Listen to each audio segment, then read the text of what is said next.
Kinumpirma naman ng Armed Forces of the Philippines na papalitan muna ang ilang miyembro ng Vice Presidential Security and Detection Group o VPSPG.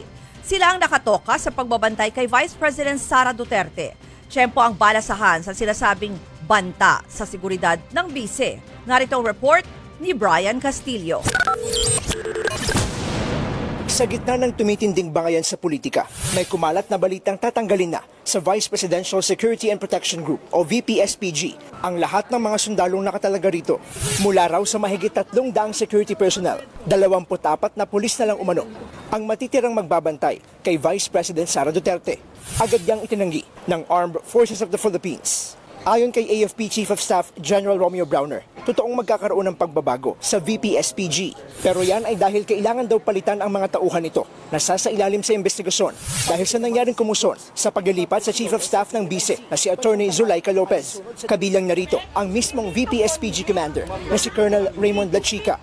If these investigations will continue, they will not be able to conduct the security properly and effectively. Kaya nga po ang gagawin natin is that we will be replacing them with fresh personnel from the PNP and from the AFP.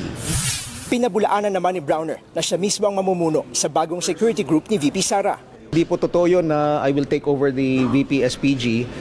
It is still under the Presidential Security Command. Hindi ko po kayang gawin yon dahil marami po tayong iniisip na iba pang mga security issues ng ating bansa.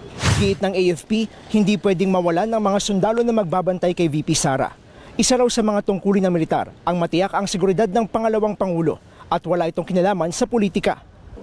Kinumpirma naman ng Philippine National Police na nailipat na sa Presidential Security Command ang mga hiniling na pulis ng AFP para bantayan ang Vice President. On the part of the PNP po, we don't have any information with respect po sa alleged threat against the Vice President, but nonetheless, the PNP is open to collaboration and cooperation.